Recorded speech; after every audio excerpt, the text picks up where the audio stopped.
Good morning, dear student. Today we will read a new story, Fair Play. This story is taken from class 6 book, Honey Shakal. This story is written by a very famous story writer, Munshi Premchand. So let us read the story. Before you read, has your best friend ever done something you thought was wrong? क्या कभी आपके जो खास दोस्त हैं उसने कुछ ऐसा कार्य किया हो जो कि आपको गलत लगता हो? What did you do then? तब आपने क्या किया होगा? Did you keep quiet or did you tell your friend that what you thought? क्या आप चुप रहे या आपने अपने फ्रेंड को ये बताया जो आप सोचते थे? Read this story about two friends who had to decide what was more important, friendship and enmity. यह स्टोरी दो मित्र के बारे में है और you have to decide what is important, friendship and enmity. आपको इस स्टोरी को रीड करने के बाद यह डिसाइड करना होगा कि क्या ज़्यादा इम्पोर्टेंट है, क्या ज़्यादा ज़रूरी है, मित्रता या दुश्मनी, और the sense of what is right and what is wrong. या यह समझने की ज़रूरत है कि क्या चीज़ हमारे लिए गलत है, क्या चीज़ सही है. अगर हमारा मित्र भी कोई गलत कार्य करता है तो हमें उसे रोकना चाहिए. यह संदेश यह स्टोरी हमें देती है. यह स्टोरी दो दोस्तों की है जिसका एक दोस्त का नाम था जुम्मन शेख, दूसरा था अलगू चौधरी. दोनों काफ़ी बेस्ट फ्रेंड थे, एक ही विलेज में रहा करते थे. लेकिन बीच में अचानक से किसी बात को लेकर के उनके बीच तकरार हो गई. आइए जानते हैं वो क्या रीज़न्स थे, क्या कारण थे जिससे दोनों के बीच में तकरार हुई, दोनों एक दूसरे के दुश्मन बन बैठे और फिर वापस से उनमें मित्रता कैसे हो गई. आइए इन सब चीज़ों को जानते हैं इस स्टोरी के माध्यम से. टाइटल है स्टोरी का fair play. Jumman Sheikh and Algu Chaudhary were good friends. Jumman Sheikh और अलगू चौधरी दोनों ही बहुत अच्छे मित्र थे. So strong was their bond of friendship that when either of them went away from the village, the other looked after his family. उनकी मित्रता इतनी ज़्यादा अच्छी थी, उनके बॉन्ड्स ऑफ फ्रेंडशिप इतने ज़्यादा अच्छे थे, यानी उनकी मित्रता के संबंध इतने ज़्यादा अच्छे थे कि जब कभी दोनों में से कोई एक अपनी फैमिली को छोड़ करके, अपने परिवार को छोड़ करके गांव से बाहर जाता तो जो दूसरा परिवार वहाँ रह रहा होता था वो उसकी फैमिली की लुक आफ्टर किया करता था. लुक आफ्टर मीन्स देखभाल किया करता था. Both were greatly respected in the village. और दोनों का ही गांव में बहुत सम्मान किया जाता था. दोनों ही गांव के बहुत सम्मानित रेस्पेक्टेड पर्सन्स थे, सम्मानित व्यक्ति थे. Jumman had an old aunt. Jumman के पास एक ओल्ड आंट थी. जुम्मन के साथ एक उनकी बूढ़ी चाची रहा करती थी. Who had sum property. जिनके पास कुछ संपत्ति थी, प्रॉपर्टी थी, उनके पास कुछ संपत्ति थी. This she transferred to him on the understanding that she would stay with him and he would look after her. उन्होंने यह जो भी प्रॉपर्टी उनके पास थी, उनकी बूढ़ी आंटी के पास, उन बूढ़ी आंटी ने यह प्रॉपर्टी ट्रांसफर्ड कर दी थी, यानी जुम्मन शेख को दे दी थी. यह समझ करके, क्या समझ करके, अंडरस्टैंडिंग मीन्स इस बात को समझ करके, that she would stay with him, कि वह जुम्मन शेख के साथ रहेगी, and he would look after her, और वो बदले में उनकी देखभाल कर लिया करेगा. अगर वह संपत्ति उन्हें दे देगी तो बदले में जुम्मन शेख जो है उनकी देखभाल करेगा. ऐसा उन ओल्ड आंट ने सोचा और ऐसा सोच करके अपनी सारी की सारी प्रॉपर्टी जुम्मन शेख के नाम कर दी. The arrangement work well for a couple of years. कुछ सालों तक तो, यानी कपल मीन्स 2 साल तक तो यह सारा का सारा कार्यक्रम ठीक ठाक चलता रहा. उसका अरेंजमेंट, उसकी बूढ़ी चाची का जो बंदोबस्त था वह 2 साल तक तो ठीक चलता रहा. Then the situation change. बाद में परिस्थिति बदल गई. Jumman and his family were tired of the old relative. Jumman और उसकी जो फैमिली थी वह अपनी जो बूढ़ी चाची थी उससे थक चुके थे, उनकी सेवा करते करते थक चुके थे. Jumman became an indifferent to her as his wife. Jumman भी अपनी चाची के प्रति थोड़ा सा इंडिफरेंट हो गया था, थोड़ा सा उदासीन हो गया था, और ऐसा ही उसकी वाइफ के साथ भी था. उसकी वाइफ भी अपनी चाची के प्रति उदासीन हो गई, उनकी उन्होंने सेवा करना बंद कर दिया. Who grudged even the little food that the old lady wanted every day, जो कि grudged किया करती थी, जो कि क्रोध किया करती थी, गुस्सा किया करती थी, उस थोड़े से फूड के लिए, उस थोड़े से भोजन के लिए भी उनके ऊपर गुस्सा करती थी, जो कि वह उस बूढ़ी आंटी को रोजाना चाहिए था। थोड़ा सा भोजन खाती थी, उस भोजन के ऊपर भी जुम्मन शेख की जो पत्नी थी वह नाराज़गी दिखाया करती थी। She swallowed these insult along with her food for a few months। कुछ समय तक तो चाची इस अपमान को निगलती रहीं, स्वैलोड करती रहीं, निगलती रहीं, अपने खाने के साथ साथ इस अपमान को भी निगलती रहीं, उस अपमान को भी झेलती रही, सहन करती रही।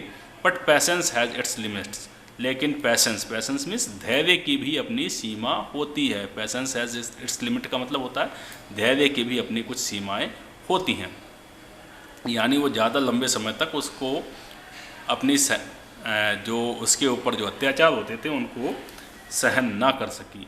One day she spoke to Jumman, एक दिन वह जुम्मन से बोली, my son it is now obvious that I am not wanted in your house.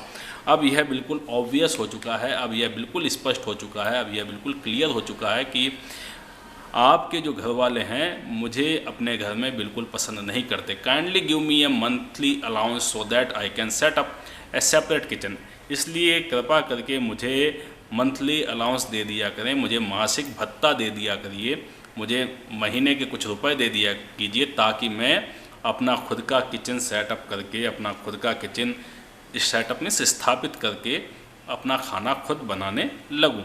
ऐसा उसकी चाची ने कहा। My wife knows best how to run the house, Jumman ने इसके बदले में कहा कि मेरी पत्नी जानती है कि घर कैसे चलाया जाना है। बी पेशेंट, धीरज रखो, शांति रखो। सैड जुम्मन सैमलेसली, जुम्मन ने बड़ी ही सैमलेसली मीन बेशर्मी से उत्तर दिया, बड़ी ही बेशर्मी के साथ में जुम्मन ने उत्तर दिया। This made his aunt very angry, इस बात से उसकी आंटी बहुत ज़्यादा नाराज़ हो गई। And she decided to take her case to the village panchayat, और उसने निश्चय कर लिया कि वह अपने केस को गांव की पंचायत में लेकर के जाएगी। For many days the old lady was seen talking to the villagers, explaining her case and seeking their support. कई दिनों तक जो है बूढ़ी काकी जो थी वह गांव वालों से बातें करती रही, उन्हें अपने मामला समझाती रही और उनका सपोर्ट पाने की, उनका समर्थन पाने की पूरी कोशिश करती रही और सपोर्ट पाने की तलाश करती रही। सम सिंपैथेटिड विथ हर, कुछ सिंपैथेसाइज्ड उसके साथ में थी, कुछ जो सहानुभूति थी, कुछ लोगों ने उसके ऊपर सहानुभूति दिखाई। Other laughed at her and few others advised her to make it up with her nephew and his wife. कुछ ने उसके प्रति सहानुभूति दिखाई, कुछ लोग उसके बात पर हंस दिए, कुछ ने समझाया कि उसको अपने नेफ्यू के साथ में, अपने भतीजे के साथ और उसकी पत्नी के साथ में वापस मेकअप कर लेना चाहिए, वापस सुलह कर लेनी चाहिए और उनके साथ ही रहना चाहिए।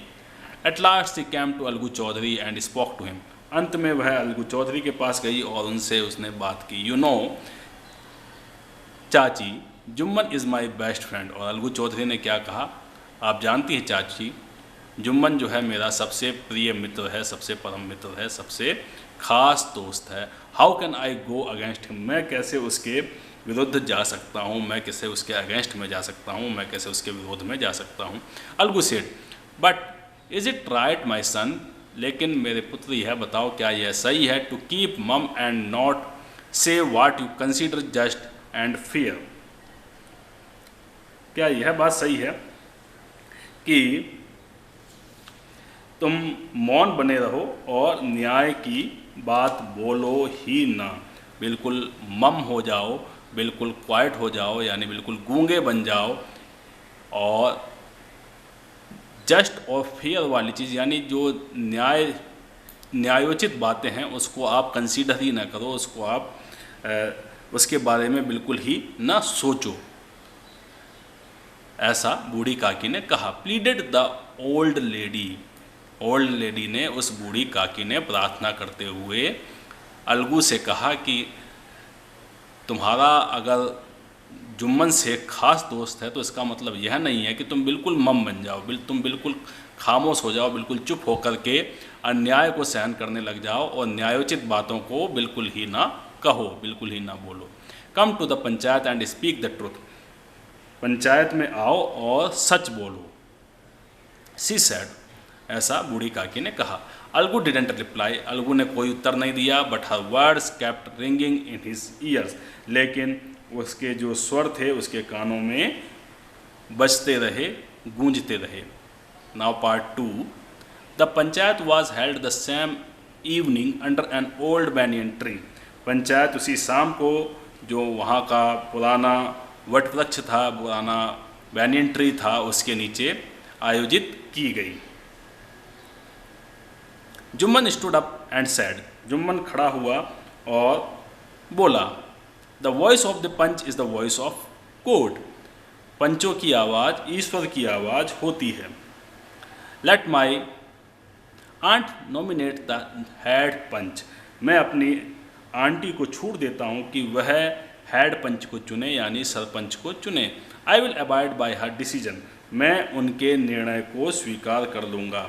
Abide by means I will accept the decision of the head panch, जो भी डिसीजन हेड पंच देंगे उस हेड पंच के निर्णय को मैं बिल्कुल एक्सेप्ट करूँगा, बिल्कुल स्वीकार कर लूँगा, मैं उससे बंधा हुआ रहूँगा, ऐसा जुम्मन शेख ने कहा। The panch knows neither friend nor enemy, क्योंकि पंच जो होते हैं न तो मित्र जानते हैं न शत्रु जानते हैं, वो मित्र और शत्रु में, एनिमी और फ्रेंड में कोई भी भेदभाव नहीं करते। ये दोनों बच्चों एक दूसरे के अपोजिट हैं, फ्रेंड का opposite enemy. What do you say to Algu Chaudhary, the old lady announced, old lady ने यह बात कहते हुए अनाउंस किया कि आप अलगू चौधरी को सरपंच बनाने में आपको कोई ऑब्जेक्शन तो नहीं है, मैं अलगू चौधरी को एज ए सरपंच नॉमिनेट करती हूँ, ऐसा उस ओल्ड लेडी ने अनाउंस कर दिया, उस ओल्ड लेडी ने घोषणा कर दी। अनाउंस मीन्स घोषणा की। Fine replied Jumman hiding his joy over this unexpected piece of luck, बहुत अच्छा, रिप्लाइड जुम्मन, जुम्मन ने कहा, हाइडिंग हिज जॉय, अपने जॉय को छुपाते हुए, अपने जॉय को, अपनी खुशी को छुपाते हुए, over his unexpected piece of luck, जैसे कि भाग्य ने उसका साथ दे दिया हो, अचानक से भाग्य ने उसका साथ दे दिया हो। अनएक्सपेक्टेड मीन्स जिसकी उसको आशा ही न थी, ऐसा एकदम से भाग्य उसके साथ में आया, क्योंकि जो अलगू चौधरी था जुम्मन शेख का बेस्ट फ्रेंड था और जुम्मन शेख इस बात को जानता था कि अलगू चौधरी उसके अगेंस्ट में कोई डिसीजन नहीं देगा। इस बात को सोच करके जुम्मन शेख काफ़ी ज़्यादा खुश हुआ कि उसकी चाची ने अलगू चौधरी को हेड पंच या सरपंच अनाउंस किया है। चाची, you are aware of my friendship with Jumman, said Algu, Algu बोला कि चाची आप जानती हैं मेरी और जुम्मन शेख की फ्रेंडशिप के बारे में, आप अवेयर हैं, आप जानती हैं, you are aware of my friendship with Jumman, आपको मालूम है मैं और जुम्मन दोनों बहुत खास मित्र हैं। I know that replied the aunt, aunty बोली मैं यह बात जानती हूँ, but I also know that you will not kill your conscience for the sake of friendship, लेकिन मैं साथ ही साथ इस बात को भी जानती हूँ कि तुम अपनी फ्रेंडशिप के लिए, अपनी मित्रता के लिए, अपनी कंसियंस को, अपनी अंतरात्मा को नहीं मारोगे, उसकी हत्या नहीं करोगे, उसको किल नहीं करोगे, उसकी हत्या नहीं करोगे। कंसियंस मीन्स अंतरात्मा। God lives in the heart of the panch, panch के हृदय में तो ईश्वर निवास करता है। And his voice is the voice of God, और उसकी आवाज़ तो ईश्वर की आवाज़ है। And the old lady explained her case, और उसके बाद उस बूढ़ी काकी ने अपने केस को एक्सप्लेन किया, अपने केस की कहानी लोगों को बताई। Jumman said Algu, you and I are old friends, Jumman, Algu बोला तुम और मैं बहुत पुराने मित्र हैं।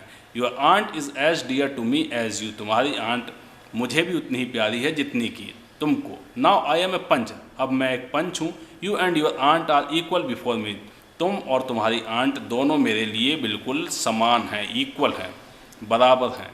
व्हाट हैव यू टू से इन योर डिफेंस, तुमको अपने बचाव में, अपने डिफेंस में क्या कहना है, तुमको अपने बचाव में क्या अपना पक्ष रखना है, तुम बताओ।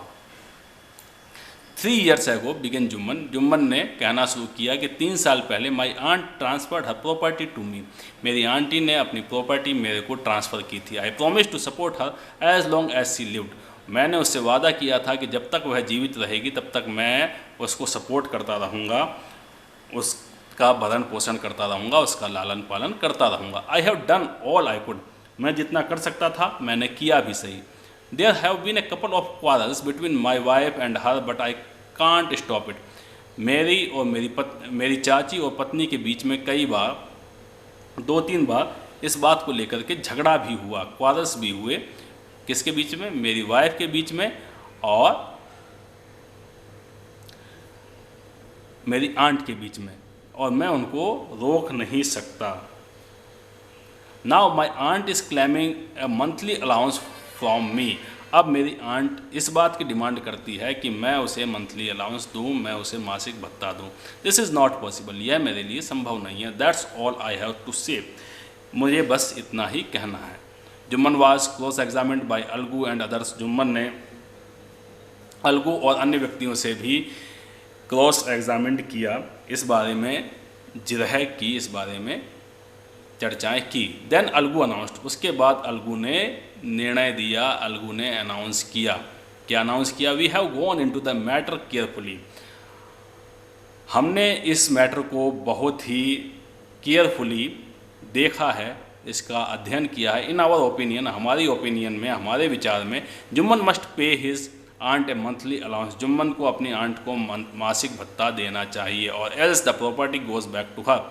अन्यथा उसकी सारी संपत्ति उसकी आंट को पास वापस भेज देनी चाहिए, उनको वापस ट्रांसफ़र कर देनी चाहिए। Now the two friends were seldom seen together.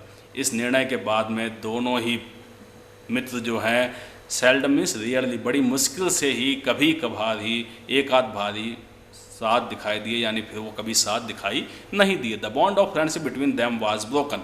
दोनों के बीच का जो फ्रेंडशिप का बंधन था वो टूट गया। In fact Jumman was Algu's enemy and wanted his revenge. वास्तव में अगर कहा जाए तो जुम्मन जो है अलगू का दुश्मन बन गया था, और वह उनसे अपना बदला, रिवेंज लेना चाहता था, बदला लेना चाहता था। Part 3। Days passed and as ill luck would have it. दिन बीतते चले गए, और जैसा कि इल लक था, जैसा कि दुर्भाग्य था, किसका? अलगू चौधरी का। Algu Chaudhary found himself in a tight spot. Algu Chaudhary एक दिन एक टाइट स्पॉट यानी कठिन परिस्थितियों में फंस गया। One of his fine pair of bullocks died. उनका जो बैलों की जो एक सुंदर जोड़ी थी, उनमें से एक बैल जो है मर गया। And he sold the other to Samjhu Sahu, और दूसरा उसने समझू साहू को बेच दिया। A car driver of the village, जो कि विलेज का एक कार ड्राइवर था, विलेज का एक गाड़ी चलाने वाला, बैलगाड़ी चलाने वाला व्यक्ति था। The understanding was that Sahu would pay the price of the bullock in a months time.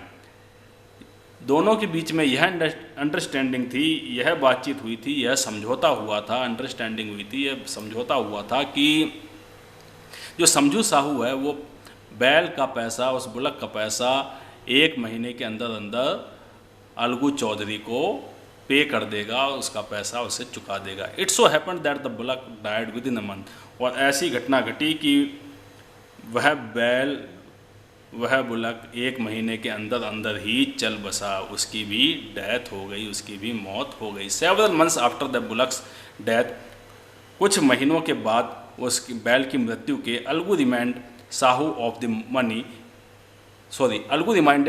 Of the money he hadn't yet paid।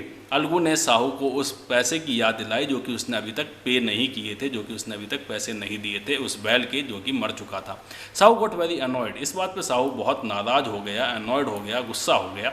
I can't pay you a penny for the rest beast you sold me. मैं उस rest beast के लिए, उस अभागे जानवर के लिए 1 पैसा, 1 पैनी, 1 आना भी तुमको नहीं दूंगा जो कि तुमने मुझे बेचा है। क्योंकि वह जो जानवर था बेचारा, अभागा जानवर, जो कि महीने भर के अंदर ही चल बसा, मैं उसके लिए तुमको कोई पैसा नहीं देने वाला। He brought us nothing but ruin. वह मेरे लिए कुछ नहीं लाया बल्कि बर्बादी ही लेकर के आया। उसने मुझे बर्बाद ही कर दिया, रुइन कर दिया, मुझे बर्बाद कर दिया, और मेरे लिए कुछ नहीं किया। I have a bullock. मेरे पास एक बैल है, use it for a month and then return it to me. तुम उसे महीने भर के लिए यूज़ कर लो और वापस मुझे लौटा लो। No money for the dead bullock, कोई पैसा नहीं है उस मरे हुए बैल के लिए। ही सेड एंग्रीली, उसने गुस्से के साथ, गुस्से में आकर के, क्रोध में आकर के ये कहा। समझू साहू ने ये बात कही। Algu decided to refer the case to the panchayat, Algu ने निश्चय किया कि केस पंचायत के सामने रखेगा। For the second time in a few months, कुछ ही महीनों में दूसरी बार preparation for holding the panchayat were made, panchayat बुलाने की तैयारियां शुरू हो गई। And both the parties started meeting people seeking their support, और दोनों ही पार्टी ने लोगों का सपोर्ट, लोगों का समर्थन पाने के लिए उनसे मिलना शुरू कर दिया। The panchayat was held under the old banyan tree, panchayat वहीं पुराने वट वृक्ष के नीचे, पुराने बरगद के पेड़ के नीचे फिर से जुड़ी। Algu stood up and said, Algu खड़ा हुआ और बोला, the voice of the panch is the voice of the God, जो पंचों की आवाज़ ईश्वर की आवाज़ होती है। Let Sahu nominate the head panch, मैं साहू को परमिशन देता हूँ कि वो हेड पंच की नियुक्ति करे। आई will abide by his decision, मैं उसके डिसीजन को स्वीकार करूँगा। जो भी हेड पंच यानी सरपंच डिसीजन देगा वह डिसीजन मुझे स्वीकार होगा, ऐसा अलगू चौधरी ने घोषणा की। साहू सा his chance and propose the name of Jumman, Sahu को मौका मिल गया और उसने प्रपोज किया, उसने सजेस्ट किया, उसने प्रस्ताव रखा, किसके नाम का? जुम्मन के नाम का। प्रपोजल मीन्स प्रस्ताव रखा जुम्मन के नाम का। अलगूस हार्ट सैंक एंड ही टर्न्ड पेल, अलगू का हृदय बैठ गया, उसका चेहरा पीला पड़ गया। पेल मीन्स पीला पड़ गया। But what could he do, लेकिन वह क्या कर सकता था? The moment Jumman became head panch, जिस क्षण जुम्मन सरपंच बना, he realised his responsibility as जज and the dignity of his office, उसे महसूस हुई उसकी रिस्पॉन्सिबिलिटी, उसे जिम्मेदारी का एहसास हुआ कि इस सीट के ऊपर एक जज बनने के बाद, एक सरपंच बनने के बाद में, न्याय की कुर्सी के ऊपर बैठने के बाद जो न्याय का ऊंचा पद होता है, उसकी डिग्निटी, उसके सम्मान को किस तरीके से बरकरार रखा जाए, यह उसे उस कुर्सी पर बैठने के बाद इस बात का एहसास हुआ। Could he seated in that high place have his revenge now?